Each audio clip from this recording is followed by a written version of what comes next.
Maraming salamat. We're very excited about this measure.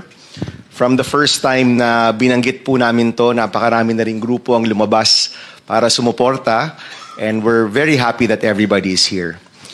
So, unang-una po, the public hearing of the Committee on Science and Technology, joint with the Finance Committee, is hereby called to order.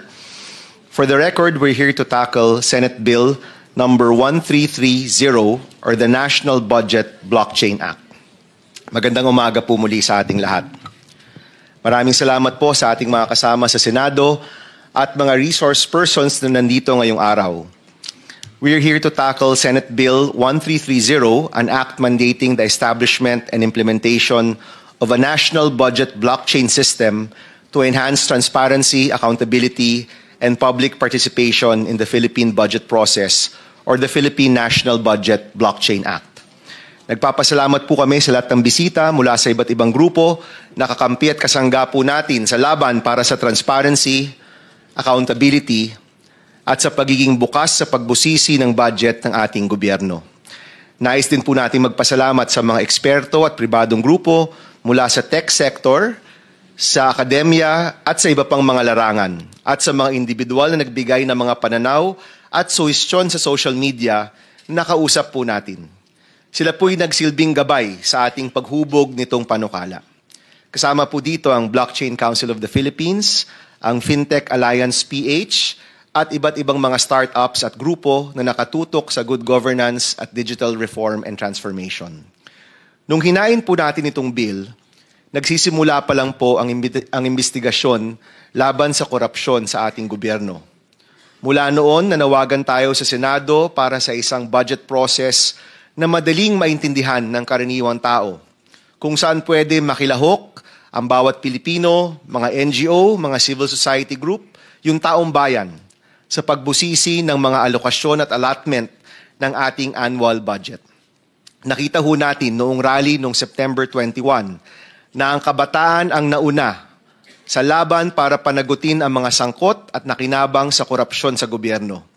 At naniniwala po tayo na hindi lang po ito laban para sa perang ninakaw ngayon o sa dating mga taon, laban po ito para sa kinabukasan ng ating mga kabataan. Laban po ito para sa Pilipinas na mamanahin at ipapamana pa po nila. Ngayon po, mas malakas ang panawagan na yon. Pinakita ng sambayanan ang kanilang dismaya at galit sa napakabulok na sistema ng ating gobyerno, kung saan umiiral ang korupsyon at pagnanakaw sa taong bayan sa loob ng napakaraming taon. Kahapon lang po, pati yung DOH nagsabi na merong ding ghost projects sa Department of Health. And it seems to be the same contractors at the behind all of this. Ang panukalang batas na pag-uusapan po natin ngayong araw na ito ay isang posibleng solusyon na para alam po ng bawat Pilipino kung paano ginagastos ang pera ng bayan. Ginawa po nating prioridad ang blockchain dahil ito po'y transparent, tapat at ligtas. To put our national budget on the blockchain answers many concerns and issues with our current system. Where the budget process has been opaque, blockchain can make it transparent. Kung saan may mga insertions at kompleto kuno ng mga project, makikita kung kailan at gaano katagal ang bidding, awarding, ang disbursement of funds, ang lahat ng mga kontrata, bill of materials, lahat yan maaaring makita pag napatupad po ang batas na to. Nung isang araw nag-request, pwede rin po ba yung mga bidders ilagay na rin dito sa blockchain? At sabi ko, pwede. Lahat ng impormasyon na kailangan ng taong bayan para mabantayan ang pera ng bayan, kaya pong mailagay sa sistemang ito. At dahil ang blockchain ang isa sa pinaka-secure na sistema ngayon, sigurado din po tayo na hindi ito pwedeng palit-palitan ng kung sino-sino. Ibig sabihin po, sa blockchain, ang pera ng bayan mababantayan. Narinig na rin po namin ang panawagan ng ilan na huwag mag-legislate ng spesipikong teknolohiya. Tama naman po.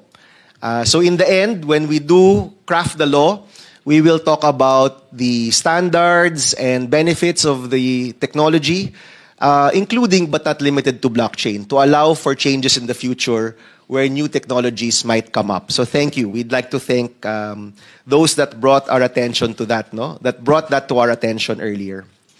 Alam din po natin na ang blockchain, hindi rin po isang magic bullet.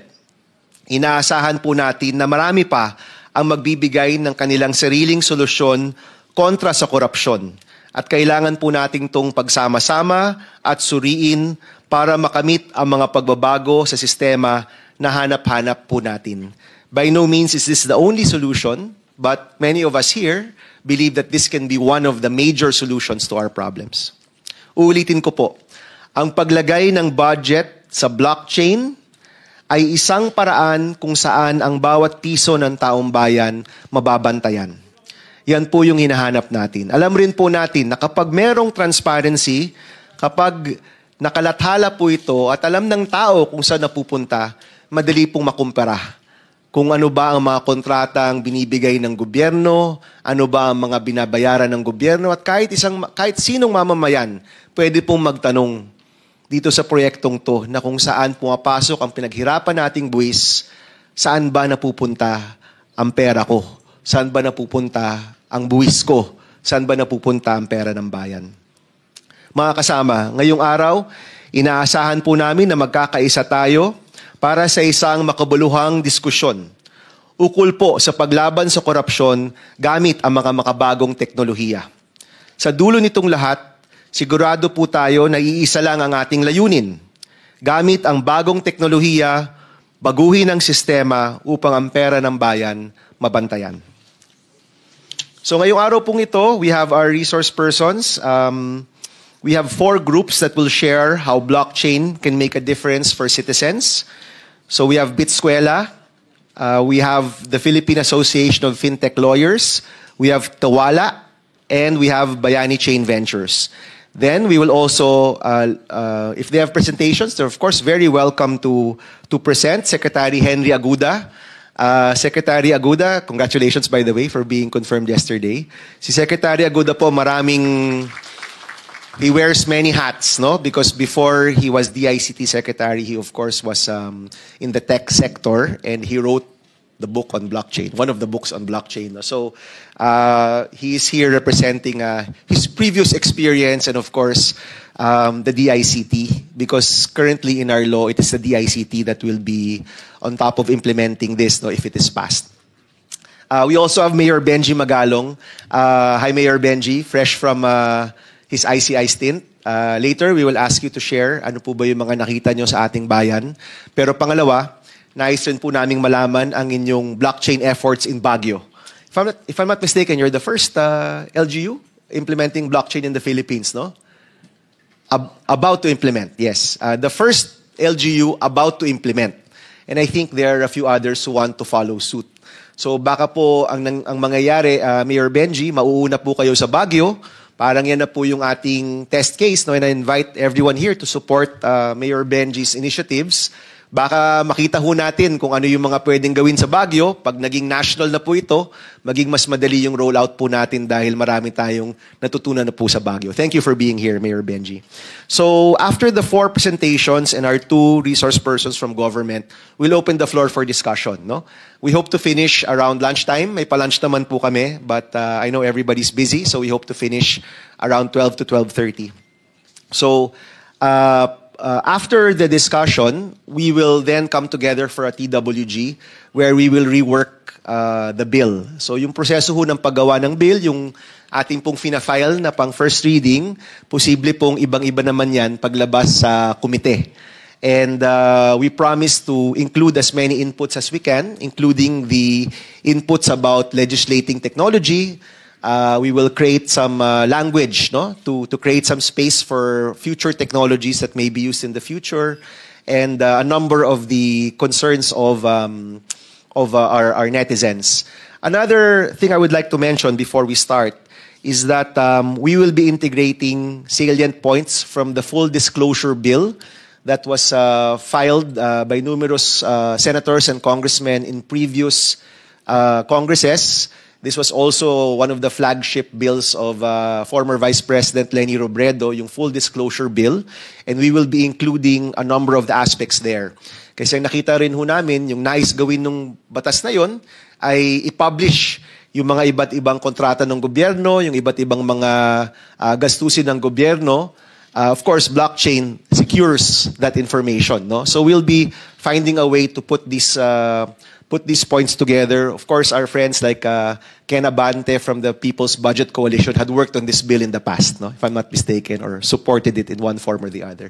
All right, so we'll now proceed to acknowledge our resource persons. May we request Ms. Tenny to introduce and place on record all of our resource persons who are present today. Thank you and good morning, Mr. Chair and our guests. So for today's public hearing, we are joined by the following resource persons. From government agencies, from the Department of Information and Communications Technology, the Secretary Henry Aguda.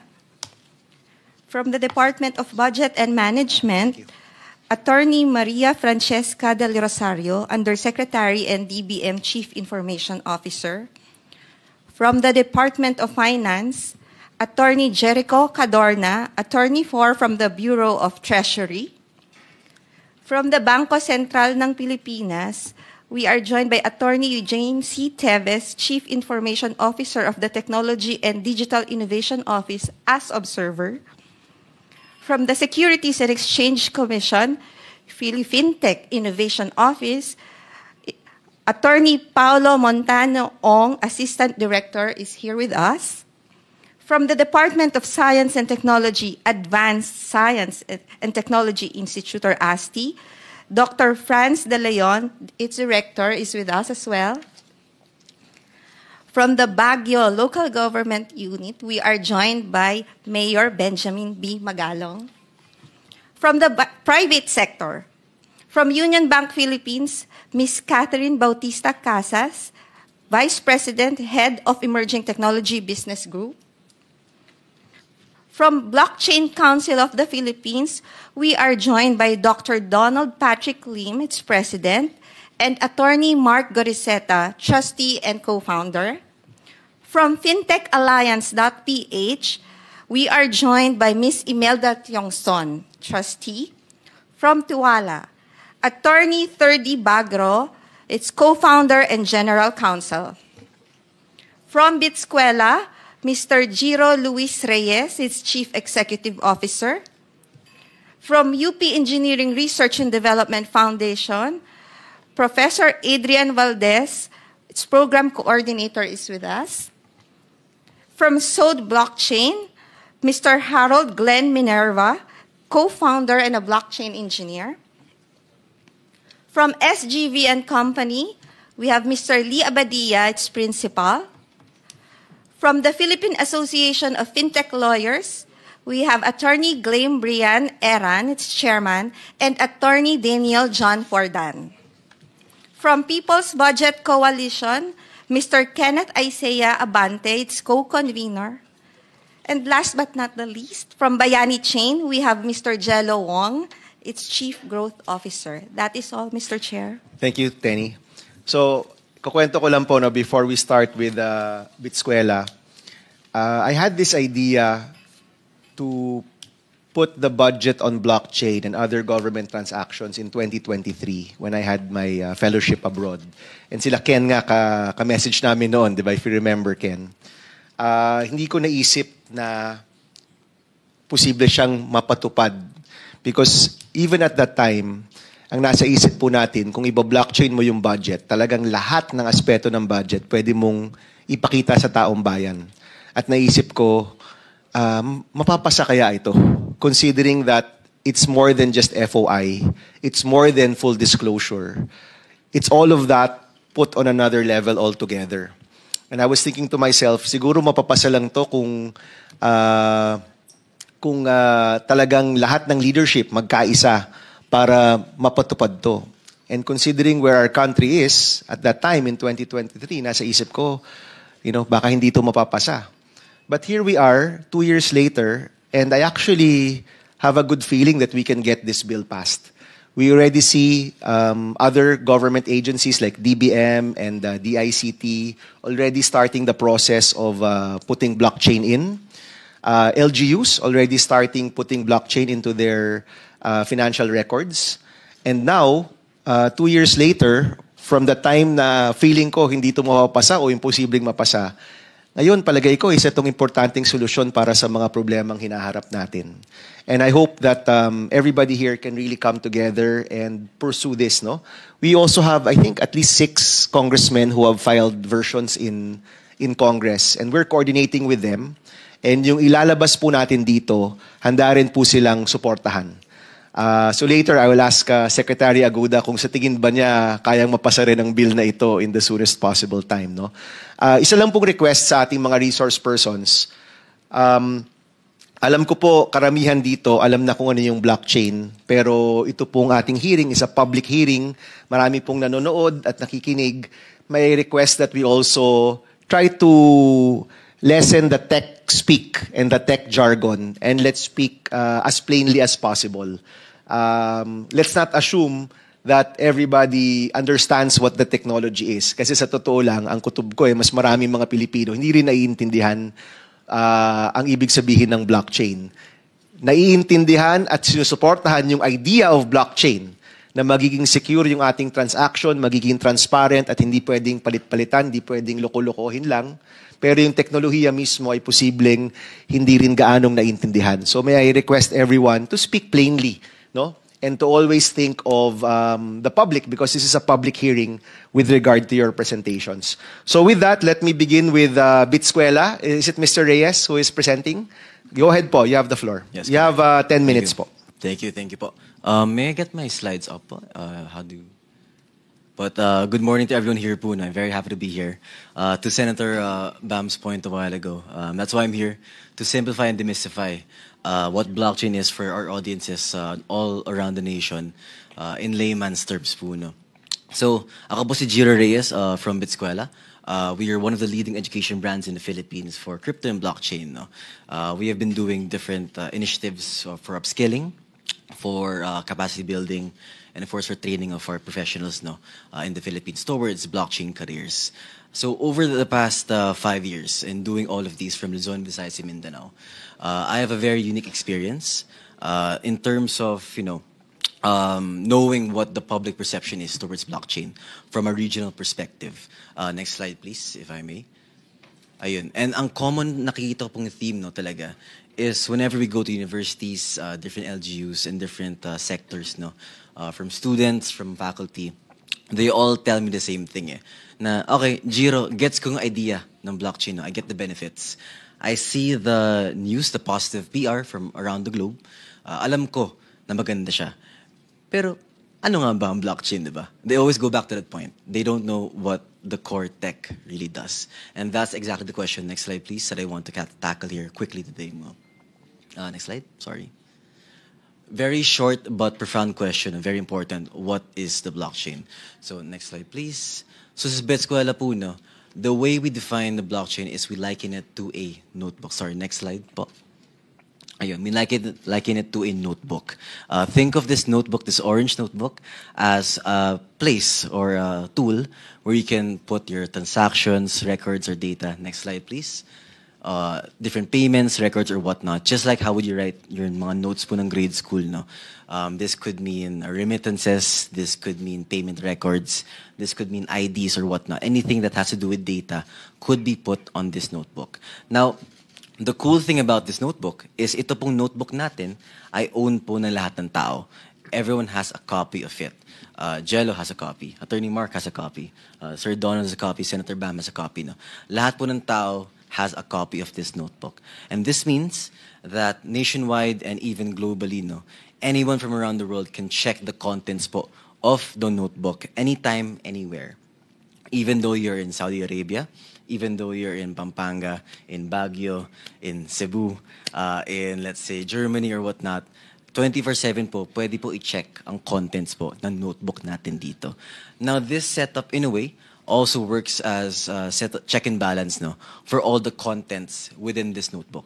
That means that lahat po ng records at data na ilalagay po sa notebook natin ay constantly po chine-check po ng mga taong bayan natin kung tama ba ito at kung verified ito. And that is exactly why kung bakit po secure ang blockchain. The blockchain is tamper-proof, meaning hindi po siya pwede i-edit, hindi po siya pwede i-alter, hindi po siya pwede i-delete o kahit anong galawin po, no? Kahit ikaw si presidente, kahit napakalaking kumpanya ninyo, kahit napakaraming pera, or kahit gano'ng kalaking conglomerate, no? No one party can destroy the data inside the blockchain. And that is the whole beauty of it right now.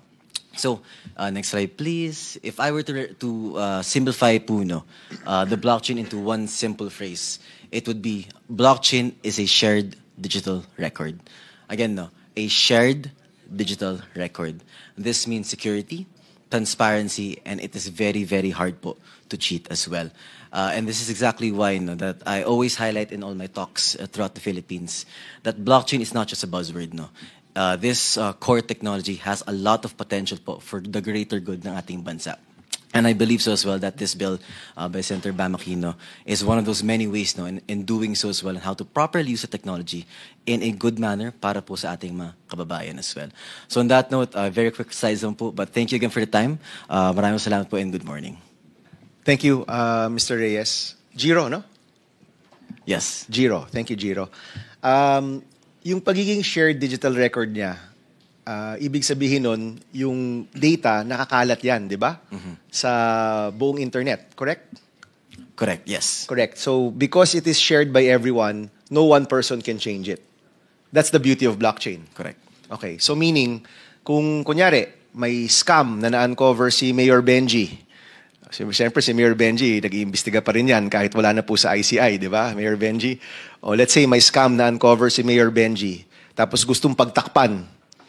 Eh, nandun na yung kontrata sa blockchain, nandun na yung data, nandun na yung kung sino yung nanalong contractor, nandun na kung magkano yung pako, magkano yung semento, magkano yung dun sa kontrata nila na overpriced, nandyan na. Gusto nilang baguhin, hindi nila kayang baguhin. Correct. Meron po tayong accountability with the blockchain. No? So, pag may nangyaring anomalya or maling pong proseso, no, pwede po i-track to sa source po na nangyari na masama. And it's digital, no? So, shared, meaning may kopya ang lahat, pwedeng ma-access. Digital, meaning because it's digital, the data can be utilized further. Correct, no? So, for example, mga grupo like People's Budget Coalition ni Ken, they have to go through so much paperwork and so much files just to understand the budget. Pero kapag naka-blockchain na tayo, and because the nature is digital, you can actually go use AI to help analyze the budget. Hindi lang sa anomalya. Gusto mong malaman anong porsyento ng budget na punta sa edukasyon. You can query it, and because it's digital, your chat GPTs and Geminis will be able to provide answers. Correct, di ba? Correct. It is very interoperable po, no, with other technologies. That's the other thing. Our budget is now online, but it's very difficult. Hindi siya interoperable. So kung gusto ko malaman, magkano ang flood control na napunta sa Marikina, for example, or sa Pampanga, pag kinwiri ko yan, and because the nomenclature naman is pretty standard, you can actually access AI and other tools to understand the budget better. Correct, no, Giro? Very correct, Senator. Ang pwede pong gawin dyan is dadaan po yun sa mga data visualization and other tools, no, to simplify the blockchain para sa ating kababayan. In fact, you could go on any of these AI tools and tell them, please give me a visualization of the budget per region. And they would create, sabi mo, gusto ko pie chart, gusto ko graph, gusto ko ganito, and they could do it, right? Correct, yes. Yes, and we're not able to do that now because the budget is very difficult to manage. Isang gusto ko rin gawin, and tinry namin ito nung isang araw, tinanong ko, magkano ang semento? Magkano ang semento, kunyari, sa Region 3 ngayon? And they were able to put out the price list of cement in a particular area at that particular time. If our contracts are on the blockchain, pwede mo i-compare yung presyo ng semento sa retail at yung presyo ng semento sa bill of materials ng mga infrastructure projects in government. Correct, right? Correct, Senator, yes. And you can even, and kung budget watchdog ka, gaya ng People's Budget Coalition, you could even have an alert. Anytime may kontrata na makapasok sa blockchain na mas mataas ng X% sa retail, yung presyo ng semento, presyo ng bakal, presyo ng pako, you could create a program which would automatically alert you, alert the public, alert the media na bakit may kontrata na overpriced. Correct, di ba? Yes, kasi real-time po yung pagpasok ng data sa blockchain. No? So, the second it comes in and out, pwede po itong ilagay sa mga iba't ibang The accounts. second that somebody puts in that contract na may bill of materials, you can have a program that automatically analyzes it, compares it to public data or public prices that are available on the internet. Correct, Senator. Correct. Yes. So, hindi lang siya shared digital record. Kasi yung isang aspeto, hindi pwedeng baguhin. Yung isa ay pwedeng intindihin. Diba? Hindi lang siya pwedeng mahanap eh. Pwede ka gumamit ng mga tools para mas maintindihan ng malalim itong mga contracts and mga transactions na ito. Yes, these are the applications on top po of the blockchain that can be built around it. And at least, of course, you're the tech people. Pero sa palagay ko, di na yan ganun kahirap ngayon. No? As long as it's digitized and it's available, you can use so many tools, even your ChatGPT, Gemini, whatever LLM you have, to help you analyze the budget further. Correct. Isang prompt lang po yan sa mga AI right now, tas kaya na po yan agad. Exact. Kain ka agad. Yes, Okay, kaya kain ka agad. Sige, thank you for that, Giro. All right, we will now ask PAFLA, the Philippine Association of Fintech Lawyers, to give their presentation. Is it Mr. Fordan? Yes. Yes, go ahead, sir. May we ask for the presentation to be flashed? Good morning, Mr. Chair. Good morning, everyone. So we have such a transformative proposal here, placing our national budget on a blockchain. So our presentation, Pera ng Bayan, Bantay ng Bayan, illustrates how this innovation can fundamentally change the relationship between Filipinos and our government by enhancing transparency, accountability, and public trust. Three things we badly need right now. Next slide. Let me begin with a question that many Filipinos ask. Saan ba napupunta ang buwis ko? Our current budget system, while functional, resembles this complex network of pipes. Medyo magulo at mahirap maintindihan. Papasok yung pera mula sa binabayad nating tax, and then may public services or projects on the other end. However, the journey between these points remains largely opaque to the average citizen. And this lack of transparency creates several challenges. First, limited visibility into how funds move through the government. Hindi natin nakikita kung paano na-allocate at lumilipat ang pondo ng bayan. Second, fragmented record keeping across multiple agencies. Wala tayong iisang malinaw na reference kung paano ginagamit ng gobyerno ang pera natin. Third, delayed reporting that can take months or even years. Of course, delayed reporting means delayed detection of anomalies as well. And finally, vulnerability to manipulation of financial records. Dahil nakatago, madaling i-manipulate ng ilang tao na may hawak. So recent issues with flood control projects have led to mass protests and call for greater accountability. And we all know that when public trust erodes, the very foundation of our democracy weakens. And this is why we must address these challenges with urgency and innovation. Next slide, please. So imagine a system, previous slide, sorry. Imagine a system where every citizen can follow public funds from allocation to specific projects to disbursements. Let me share some examples of how this might look like for ordinary Filipinos. A mother in Mindanao, let's call her Maria. Pwede niyang gamitin yung phone niya to scan a QR code at her children's school construction site. And upon scanning, makikita niyang 10 million pesos ang allocated na pera para sa building and 80% paid na ang contractor nito. If the reported progress is different from what she sees in the site, she has concrete evidence to immediately raise concerns with local officials. Si Juan, for example, isang magsasaka sa Visayas. Pwede siyang makatanggap ng text message kung na-release na sa kooperatiba ang kanyang 5,000 pesos na agricultural subsidies para sa fertilizer. This way, kapag mas mababa ang ibinigay sa kanya, kunwari ang inabot lang sa kanya 3,000, may pangahawakan siya at papakita na kung magkano ang tamang halaga ng subsidy. A student in Luzon, for example, named Anna, concerned about rising tuition, she could access a simple dashboard showing her university received 50 million pesos from the national education budget. Sa dashboard na to, pwede niya makita kung magkano ang allocated para sa scholarships, facility improvements, and research grants. And these aren't just distant dreams.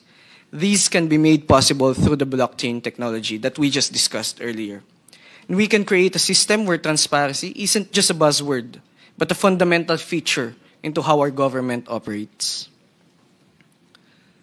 Next slide, please. So, ano nga bang blockchain? As discussed earlier, you can think of a blockchain as a digital version of the traditional ledger or record book, but with key differences. In a traditional system, there might be one official record keeper maintaining the books. Kapag nagkamali siya, or worse, if he deliberately alters the records, it can be extremely difficult to detect.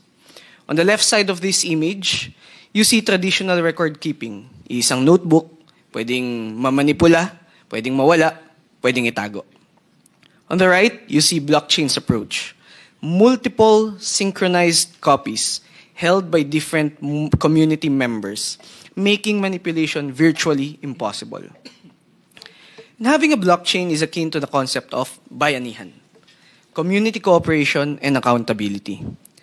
Since the logbook is shared among the community, bawat isa sa atin magkakaroon ng kopya at access sa bawat transaksyon ng gobyerno. And one key feature is that the entries cannot be altered once they are verified.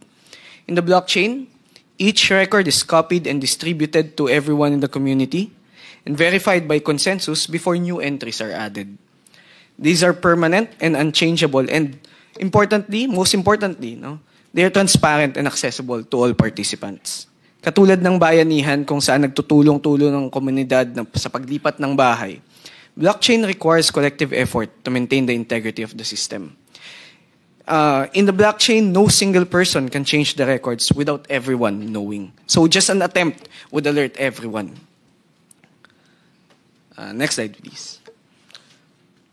One key feature of the blockchain, as mentioned earlier, is immutability. Ibig sabihin, kapag nakalista na, hindi na mababago. Because of this, there's going to be a reliable audit trail or pathway of funds, which would drastically reduce opportunities for corruption. To clarify, utilizing the blockchain technology will not eliminate corruption, but it will definitely make it harder given the transparency and immutability it provides. Mahirap gumawa ng kalokohan kapag nakikita ng lahat. In fact, the DPWH has already started utilizing blockchain technology through what they call the integrity chain to prevent collusion and manipulation of records in public works. So, next slide, please. This chart is an example of how a blockchain-based budget system creates an unbreakable chain of accountability. Let's say, Teacher Grace. Imagine, gagawin yung bubong ng school nila para sa darating na tag-ulan. Using the blockchain system, she could view the budget allocation. Pwede nang tignan kung may pondo na para sa repairs ng school. And after that, she can track the fund transfer. Nailipat na ba mula sa DBM papunta sa DepEd ang pondo. Then, after that, she can monitor project implementation. See when the project was approved and which contractor was selected. Verify payments. Track payments made to contractor and compare it against the works completed. And finally, confirm completion.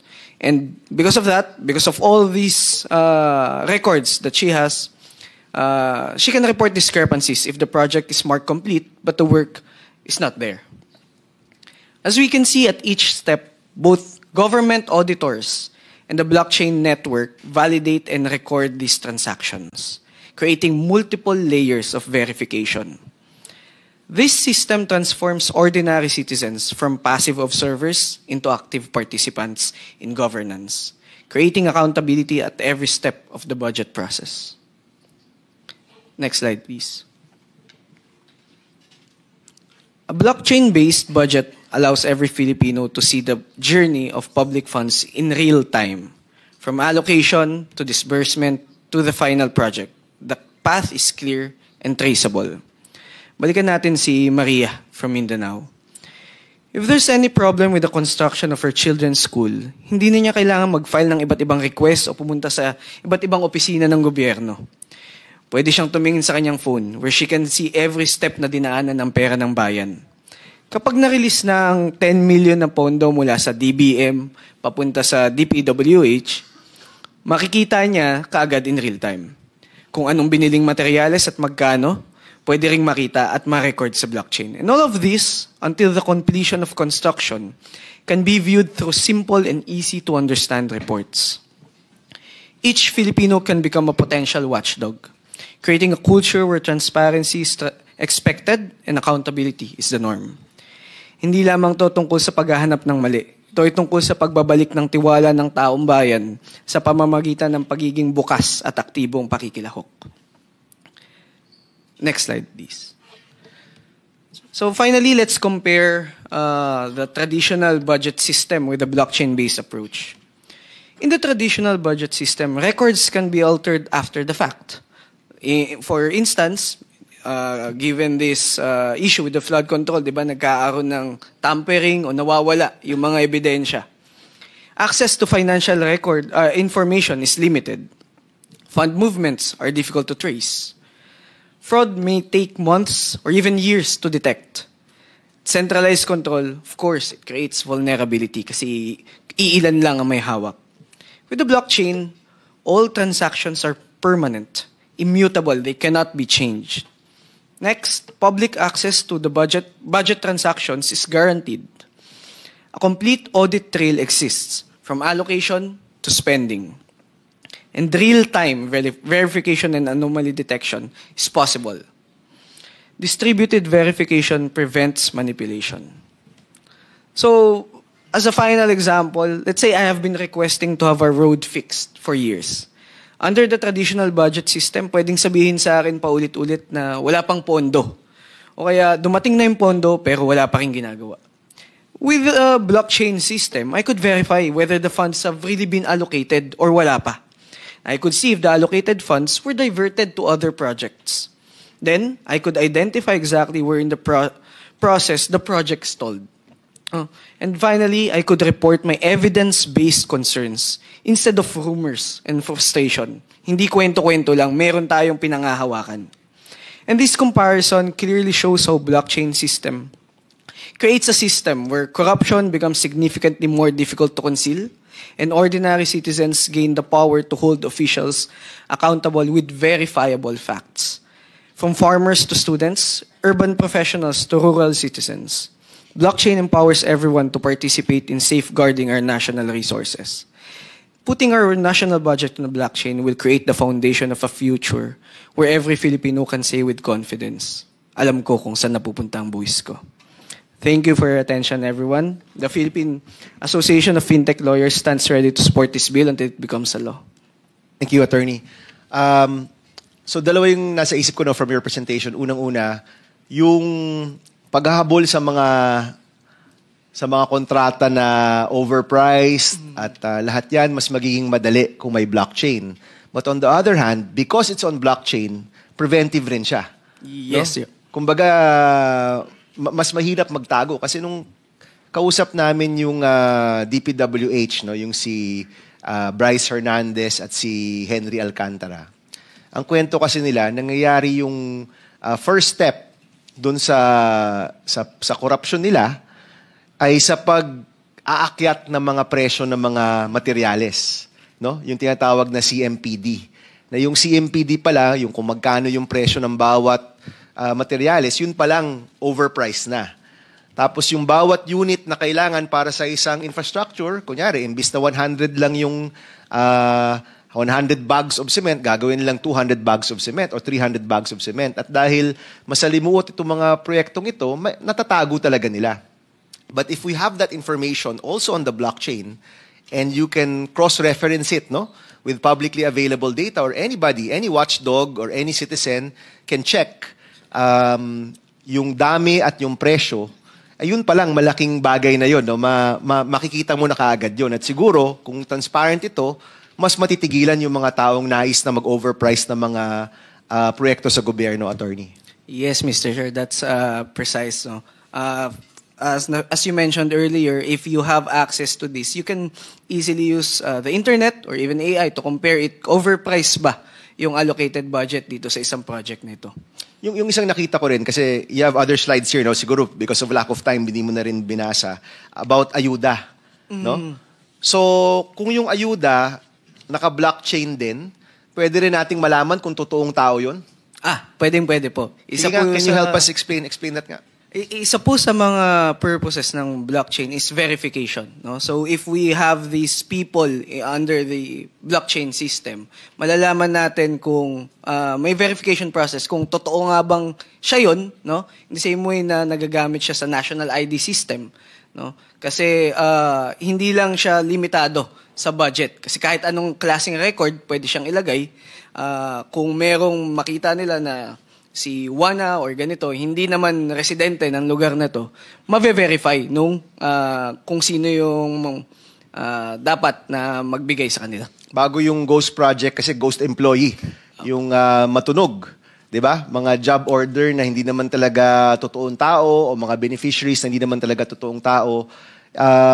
If we went all the way there, kumbaga, hindi lang hanggang kontrata ng gobyerno, pero pati yung mga beneficiaries ng gobyerno, mga empleyado, kung kahit yung mga pangalang yun naka-blockchain, mababangga rin yan sa national ID. No? Assuming na lahat naka-national ID. Yes po, Mr. Chair. Definitely. And, well, that leads to the other question. What records need to be on the blockchain? And that's why we're asking help from other groups here, ma-identify. Kasi I think yung ibang initiatives ngayon, hanggang line item lang. Di ba? O, itong item na ito, naka-publish, but we need to go deeper than that. So one level deeper is the contracts, yung mga nagbibid, yung pag-award ng mga kontrata. One level deeper is yung design, yung bill of materials. Maybe even another level deeper is yung consummation ng kontrata. Kung nabayaran ba, kailan nabayaran, magkano yung binayaran. All of that can actually be logged on. No? I mean, can be logged on the chain. Yes, Mr. Chair, pwede po. And it's up to us to put kung ano yung record na gusto natin. Hanggang saan? Hanggang saan, no? Hanggang sa kung anong gusto natin. Sige, and we will require the help of everyone here, especially yung mga watchdog groups, no? Kung ano yung records na i-require natin to be on the blockchain. Kasi kung masyadong malabnaw naman yung i-require natin, bali, wala rin yun. No? Parang sayang rin lang. But we want it to go deeper para kaya talagang ma-analyze yan, no?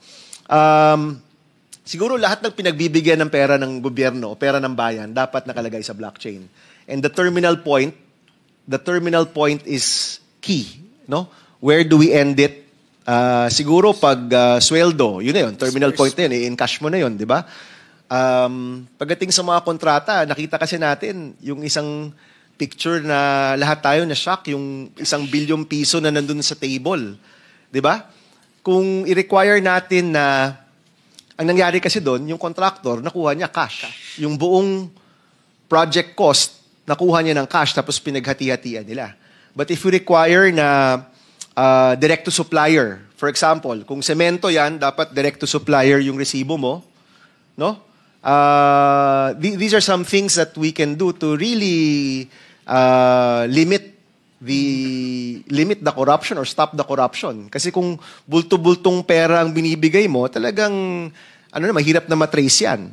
But if you require on the blockchain na yung ibang mga recipients, for example, dapat direkto mong bilhin yan sa mga suppliers ng semento o ng hardware store or what, may resibo, at least matitrace mo yan na talagang nagagamit ng maayos yung pera, no? Attorney, tama ba ako? Yes, tama po. It's up to us to utilize this flexibility of the technology. Sige, thank you.